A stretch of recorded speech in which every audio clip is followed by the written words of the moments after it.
बाबा साहब डॉक्टर अंबेडकर की जीवन संगिनी माता रमा,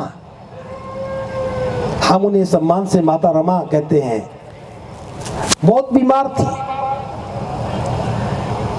बाबा साहब से जिद करने लगी कि एक बार मुझे पंढरपुर ले चलो।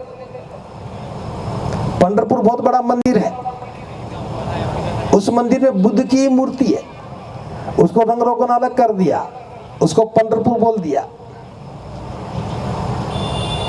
बाबा साहब जानते थे कि हमें नहीं जाने दे रहे, क्योंकि नासिक के मंदिर प्रवेश के समय पता लग गया था कि हमें दर्शन नहीं करने देंगे।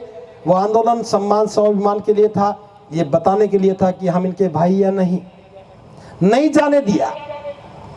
तो बाबा साहब ने फैसला कर लिया हम नहीं जाएंगे। रमा ने कहा कि मैं बीमार हूं, ठीक हो जाऊंगी, एक बार मुझे दर्शन करवा दो। बाबा साहब ने कहा रमा तुम तो जानती हो कि मंदिर में हमारा प्रवेश वर्जित है। रमा ने कहा कि मैं तो बाहर से ही दर्शन करके आ जाऊंगी। बाबा साहब ने कहा नहीं रमा, जहां हमारा अपमान होता है वहां में नहीं जाना चाहिए, और मैं इस देश में ऐसा पंढरपुर बनाऊंगा जहां कोई भी महिला कोई भी पुरुष सम्मान से जा सकता है। और वो बाबा साहब ने बना दिया। नागपुर की दीक्षा भूमि हमारा पंढरपुर है। अभी अशोका विजयदशमी पर लाखों लोग महिला पुरुष सब गए, बाबा साहब की अस्थियों के दर्शन करके आए। हमें अपना ही पंढरपुर बनाना चाहिए, लेकिन जब बुद्ध की शरण में आएंगे तब हम इन बातों का महत्व समझेंगे। इसलिए हमें अंधश्रद्धा से बाहर निकलना है और अपने आप को मजबूत बनाना है। जिस दिन महिलाएं इस बात को समझ जाएंगी, उनकी संतानें भी समझ जाएंगी। जब माई अज्ञानता में है तो बेटा तो अज्ञानता में ही गोते लगाएगा। इसलिए आपको इन सब बातों को समझना चाहिए। रमा समझ गई, और रमा समझी नहीं, बाबा साहब के साथ कंधे से कंधा मिला के चली। एक बार की घटना है, रमा बीमार थी, बाबा साहब ने उसे छात्रावास में भेज दिया। बच्चों के बीच में रहेगी तो स्वास्थ्य लाभ होगा। कई दिन से रमा वहां रह रही थी। एक दिन पता लगा कि आज मेस में खाना क्यों नहीं बन रहा। तो जो वो छात्रावास का मैनेजर था उसने कहा कि बहन जी, माता जी, ग्रांट नहीं आई है, दुकानदार ने उधार देना बंद कर दिया, अब कहीं से खाने को कुछ मिला नहीं, इसलिए खाना नहीं बन सकता। रमा ने कहा क्या बच्चों को भूखा रखोगे? सोने की चूड़ियां पहन रखी थी हाथ में, दोनों चूड़ियां उतारी और कहा कि इनको गिरवी रख करके राशन लेकर के आओ और बच्चों को खाना बना के खिलाओ। राशन आ गया, खाना बना, कई दिन तक खाना बनता रहा। फिर ग्रांट आ गई, वो चूड़ियां छुड़वा ली और रमा के पास लेके आए, आपकी चूड़ियां लो जी। रमा ने कहा जो मैंने उतार दी हैं अब उसे दोबारा नहीं पहनूंगी, इनको बेच करके इसी छात्रावास में लगा लो। त्याग था रमा का, प्रेम था बच्चों से, प्रेम था उन बच्चों से जो पढ़ने वाले थे। हाथ की चूड़ियां, अब तो कांच की चूड़ियां उतारने भी सुहाग ढूंढ रही हैं, और रमा ने तो सोने की चूड़ियां उतार के दे दी। मेरे बच्चे जहां पढ़ रहे हैं, मैं उनकी पढ़ाई के लिए कुछ रास्ता खोल दूं। त्याग था रमा में। हमें उस बात को पढ़ना चाहिए। एक घटना बहुत महत्वपूर्ण है, बताना चाहता हूं ताकि आपकी समझ में आ जाए। महिलाओं का योगदान कम नहीं है। बाबा साहब के आंदोलन में महिलाओं की बहुत बड़ी भूमिका थी। जब महाड़ के तालाब का आंदोलन चला, रात के समय बाबा साहब ने मीटिंग ली, हजारों महिलाएं बैठी थी। बाबा साहब ने कहा जब मैं तुम्हारे मुरझाए हुए चेहरे देखता हूं, तन पर फटे हुए कपड़े देखता हूं, नकली गहने पहने हुए देखता हूं, मुझे तरस आता है। अगर तुम पैदा होने से पहले ही मां के गर्भ में मर जाती तो ये जलालत का दिन देखना ना पड़ता। नकली गहने पहनना बंद करो, गंदे कपड़े पहनना बंद करो, साफ सुथरे वस्त्र पहनो और परिवार में बच्चों की शिक्षा की बात करो। बाबा साहब ने रात को भाषण दिया। अगले दिन जब आंदोलन के लिए महिला निकल करके आई सबके कपड़े साफ सुथरे थे, कुछ फटे थे वो सिल लिए थे, और किसी भी महिला के हाथ या पैर में कोई नकली गहना नहीं था। असली तो पहनने की हिम्मत भी नहीं थी, नकली नहीं था, सब उतर गए एक आवाज के साथ। उस समय महिलाओं ने बाबा साहब का साथ दिया। माता रमा भी कंधे से कंधा मिलाकर साथ देती थी। बहुत त्याग था माता रमा का। ये आजादी हमें ऐसे ही नहीं मिल गई। एक बहुत महत्वपूर्ण घटना है, जो त्याग करते हैं वो जानते हैं, जिनके घर में गुजरती है वो समझते हैं। जब बाबा साहब विदेश पढ़ने गए थे, 6 माह का बेटा छोड़ करके गए थे। उसका नाम था यशवंत। दिसंबर में पैदा हुआ था और बाबा साहब जून के महीने में चले गए थे। 6 महीना उम्र थी, बच्चा भी बीमार था। घर में आमदनी का कोई साधन नहीं था, लेकिन रमा ने विश्वास दिलाया कि साहब आप जाइए, परिवार को मैं संभाल लूंगी। 4 साल तक बाबा साहब विदेश में रहे और रमा यहां संघर्ष करती रही परिवार को संभालने का। लौट करके आए, बड़ी उम्मीद थी साहब जब लौट करके आएंगे तो मेरे जीवन के दिन बदल जाएंगे। हुआ भी ऐसा ही। बड़ौदा के महाराज ने जो छात्रवृत्ति दी थी तो उस समय एक शर्त रखी थी, शिक्षा पूरी करने के बाद आओगे तो बड़ौदा रियासत की सेवा करनी पड़ेगी, बड़ौदा रियासत में नौकरी करनी पड़ेगी। आते ही नौकरी मिल गई। रमा भी खुश थी, साहब को नौकरी मिल गई, अच्छा वेतन मिलेगा, परिवार ठीक से चलेगा। बाबा साहब बड़ौदा आ गए।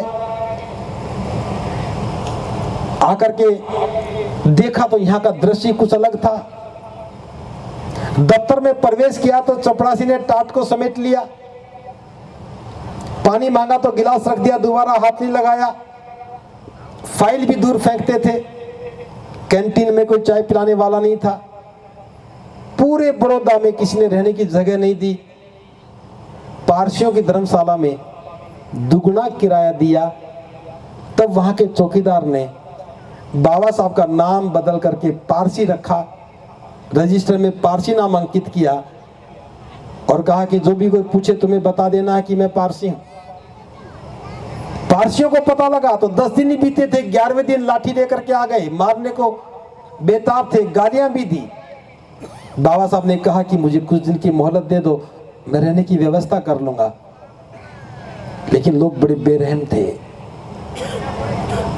जाति का अहंकार था, नहीं रहने दिया, सामान को उठा के बाहर फेंक दिया। बाबा साहब ने उसी समय निर्णय लिया कि मुझे नौकरी नहीं करनी और सामान को उठाया, बड़ौदा स्टेशन पर आए। गाड़ी 4 घंटे देरी से थी। पीछे एक नदी बहती थी, नदी को पार करने के बाद एक बोधि वृक्ष के नीचे बैठ करके बाबा साहब सोचते रहे, मनन करते रहे। मैं इस देश का सबसे ज्यादा पढ़ा लिखा व्यक्ति होने के बावजूद भी मेरे साथ इतना अपमान। और एक फैसला लिया, फैसला लेना ही था, क्योंकि बाबा साहब को उनके पिता बचपन में कहते थे कि बेटा तुझे बड़ा आदमी बनना है, तुझे बड़ा आदमी बनना है। और बड़ा आदमी बनने के लिए ज्यादा शिक्षा जरूरी है। लेकिन पता लग गया कि बड़ा आदमी बनने के लिए शिक्षा नहीं, जाति का बड़ा होना जरूरी है। फैसला ले लिया कि मैं नौकरी नहीं करूंगा, अपना सारा जीवन अपने भाइयों की गुलामी की बेड़ियों को काटने के लिए लगाऊंगा। संकल्प लेकर के लौट चले। घर में गए तो रमा हैरान हो गई, साहब आप इतनी जल्दी कैसे लौट आए? बाबा साहब ने सारा वृत्तांत सुनाया रमा की, वहां तो एक एक पल भी मेरे लिए बड़ा मुश्किल था और मैं ये अपमान सहन नहीं कर सकता था, नौकरी छोड़ करके आ गया। जब ये सुना तो रमा के अरमानों का पहाड़ भी टूट गया। उम्मीद थी कि नौकरी मिली है तो वेतन मिलेगा, लेकिन नौकरी छोड़ दी। रमा ने उप तक नहीं किया। फिर बाबा साहब एक कॉलेज में प्रोफेसर लगे। 500 रुपया वेतन मिलता था और 500 रुपए में से 450 रुपया बाबा साहब बचा के रखते थे और मात्र 50 रुपए में रमा घर का काम चलाती थी। दोबारा बाबा साहब विदेश पढ़ने के लिए गए। और पढ़ाई के दौरान 18 घंटे पढ़ते थे। एक समय ही भोजन खाने को मिलता था। मकान मालकिन बड़ी कंजूस थी, 2 ब्रेड का एक सैंडविच बना करके नाश्ते में देती थी। बाबा साहब उसमें से आधा सुबह खा लेते थे और आधा कागज में लपेट करके जेब में डाल लेते थे। वो लाइब्रेरी में बैठ के खाते थे। इस ज्ञान की कीमत बाबा साहब ने सब्र का घूंट भर करके की। और इधर रमा परिवार को पालने में लगी हुई थी। बेटी इंदु, जिसका जन्म बाबा साहब के जाने के बाद हुआ, बाबा साहब ने शक्ल भी नहीं देखी, दुनिया से चली गई। जब बाबा साहब लौट के आए, फिर एक बड़ी उम्मीद थी कि बाबा साहब अब नौकरी करेंगे। डिस्ट्रिक्ट मजिस्ट्रेट की नौकरी बाबा साहब को मिली, लेकिन बाबा साहब ने यह कहकर ठुकरा दिया कि नौकरी मेरे लिए फांसी का फंदा है। अगर मैंने गले में डाला तो जो संकल्प मैंने अपने समाज की गुलामी की बेड़ियां काटने का लिया है, मैं पूरा नहीं कर पाऊंगा। नौकरी को ठुकरा दिया। मकसद स्पष्ट था, रमा भी साथ थी। बेटा रमेश बीमार हुआ, दुनिया से चला गया। रमा ने कुछ नहीं कहा। बेटा राजरतन बीमार हुआ, बाबा साहब की गोदी में दम तोड़ा, रमा से नहीं रहा गया। और रमा ने पहली बार बाबा साहब के सामने रो करके कहा, साहब जब से मैं आपके साथ इस घर में आई हूं, मैंने एक भी पल सुख का नहीं देखा। आपकी समाज सेवा के भूत ने मेरे परिवार को बर्बाद कर दिया। मेरी कोख से पैदा हुए एक के बाद एक करके 4 बच्चे चले गए। लेकिन जब राजरतन की मृत्यु हुई तो बाबा साहब की गोदी में हुई। और रमा ने कहा, मेरी कोख से पैदा हुए एक एक करके 4 बच्चे दुनिया से चले गए। मैंने कुछ नहीं कहा। लेकिन साहब मुझे एक बात बता दो, आप कहा करते थे कि रमा तेरा बेटा राजरतन बड़ा होकर के बड़ा आदमी बनेगा, इस देश पर राज करेगा। लेकिन मैं पूछना चाहती हूं कि अब मेरा बेटा राजरतन दुनिया में नहीं रहा तो वो राज कैसे करेगा। बाबा साहब ने अपने बेटे को गोदी में लिया और दृढ़ता के साथ बाबा साहब ने कहा, रामू चुप हो जा, चुप हो जा रामू। मैं जानता हूं कि तेरा बेटा राजरतन दुनिया में नहीं रहा। मैं जानता हूं कि तेरा बेटा राजरतन देश पर राज नहीं कर सकेगा। लेकिन मैं आज अपने बेटे राजरतन के पार्थिव शरीर को साक्षी मान करके संकल्प लेता हूं कि मैं जीवन में ऐसा काम करके जाऊंगा कि देश की हर रमा की कोख से पैदा होने वाला राजरतन इस देश पर राज करेगा। रमा इस देश पर राज करेगा। बेटे ने सांसें नहीं छोड़ दी। बेटे का पार्थिव शरीर घर में पड़ा है और मां भी कह रही कि मेरा बेटा देश का राजा कैसे बनेगा। एक सवाल पूछ रही है कि आप कहा करते थे कि रामू तेरा बेटा देश पर राज करेगा, लेकिन मेरा बेटा जिंदा नहीं है, कैसे राज करेगा। और पिता कह रहा है, रामू मैं ऐसा काम करके जाऊंगा, इस देश की हर रमा की कोख से पैदा होने वाला राजरतन देश का राजा बनेगा। सोचिए, हमारे घर में जब कोई मरता है तो हम मृत्यु भोज की बात करते हैं, गंगा स्नान की बात करते हैं, अस्थियां लेकर के डुबकी लगाने की बात करते हैं। और बाबा साहब के घर में जब बच्चे की मृत्यु होती है तो राज की बात करते हैं। माँ भी पूछती कि राजा कैसे बनेगा मेरा बेटा, और पिता भी बताता है कि मैं ऐसा काम करके जाऊंगा, हर रमा की कोख से पैदा होने वाला राजरतन देश पर राज करेगा। दूसरों के राज पर खुश हो जाते हो। रमा का त्याग, चुप हो गई, कुछ नहीं बोला उसके बाद। और चुप भी ऐसी हुई, उसके बाद बीमार रहने लगी। बाबा साहब का आंदोलन आगे बढ़ता जा रहा था। रमा बीमारी, चिंताएं, बीमारी का आमंत्रण थी, बीमार हो गई। और बीमार भी ऐसी हुई कि बिस्तर से उठ नहीं पाई। बाबा साहब बाहर थे, बाबा साहब के पास सूचना मिली कि रमा बीमार है, जल्दी घर पहुंचो। रात के समय जब बाबा साहब आए तो रमा आंखें बंद किए हुए थी।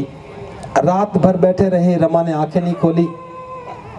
जो ही अगले दिन का सूर्य उदय हुआ, रमा ने आंखें खोली। बाबा साहब साथ में बैठे थे। हाथ पकड़ के पूछा, साहब आप आ गए? रमा ने कहा हाँ। बाबा साहब ने कहा हाँ रामू, मैं आ गया हूं। अब तो मुझे छोड़कर नहीं जाओगे? बाबा साहब ने कहा नहीं, मैं अब तुम्हें छोड़ के कहीं नहीं जाऊंगा। फिर आंखें बंद कर ली। कुछ देर के सन्नाटे के बाद रमा फिर आंखें खोलती है और बाबा साहब के हाथ को पकड़ के कहती, साहब अब मैं जा रही हूं। मैं अपने 7 करोड़ बच्चों का हाथ आपको सौंप करके जा रही हूं। मेरे जाने के बाद मेरे इन 7 करोड़ बच्चों का ख्याल रखना। ये अंतिम शब्द थे रमा के, और आंखें बंद हो गई, जुबान बंद हो गई और रमा दुनिया से विदा हो गई। कितना बड़ा त्याग था उस माँ का। 5 संतानें पैदा हुई, 4 संतानें जवानी की दहलीज भी नहीं पार कर पाई। कोई 9 महीने की उम्र में, कोई 3 महीने की 3 वर्ष की उम्र में दुनिया से विदा हो गई। एक बेटा यशवंत बचा था। दुनिया से विदा होते हुए एक बार भी नहीं कहा कि साहब मेरे बेटे यशवंत का ख्याल करना। क्या कहा? मैं अपने 7 करोड़ बच्चों का हाथ आपको सौंप करके जा रही हूं, इनका ख्याल करना। कौन थे वो 7 करोड़? हम सब 7 करोड़ थे। बाबा साहब ने उन सारे 7 करोड़ लोगों का ख्याल रखा। बाबा साहब की परवरिश में मैं पैदा हुआ हूं। बाबा साहब की परवरिश में आप सब पैदा हुए हैं। बाबा साहब की परवरिश से हमने जीवन को देखा है। रमा के त्याग की बात करो। इकलौता बेटा यशवंत उनका बेटा नहीं था, हम सब उनके संतान थे। रमा की बात करेंगे तो महिलाओं की समझ में आने लगेगा कि बिना त्याग किए ये सुख नहीं मिलने वाला। इसलिए महिलाओं की बात करो, बाबा साहब की बात समझाओ, त्याग की बात समझाओ। और जब तक हम पढ़ाई नहीं करेंगे, अपने महापुरुषों के जीवन गाथा को नहीं पढ़ेंगे, तब तक हम नहीं समझा पाएंगे। जब से हमने त्याग करना बंद किया है, हमारे विकास के रास्ते रुक गए हैं। जिस बस्ती में मैं बैठा था, एक ही ग्रेजुएट था। कोई 3 पढ़ा था, कोई 6 पढ़ा था। एक लड़की 9वीं कक्षा में पढ़ रही थी। आप बहुत पैसा कमाते हैं, बहुत पैसा खर्च करते हैं, लेकिन जहां से जीवन संवरना है वहां उपेक्षा कर रखी है। इसलिए रात ज्यादा हो रही है, मैं बहुत ज्यादा बात नहीं करना चाहता। एक 2-3 बातें और हैं जो मेरे संज्ञान में मुझे करनी है। बाबा साहब की हर एक बात में बहुत बड़ा अर्थ छुपा था। बाबा साहब ने हमें समझाया कि ये बहुजन समाज उस हाथी के समान है जो बहुत ताकतवर है, लेकिन उसे एहसास नहीं है वो कितना ताकतवर है। हाथी जब बैठा होता है, उठने में बड़ा वक्त लगता है, उठने में बड़ा कष्ट होता है, लेकिन एक बार हाथी उठ जाता है, उसको वापस बिठा पाना बड़ा मुश्किल होता है।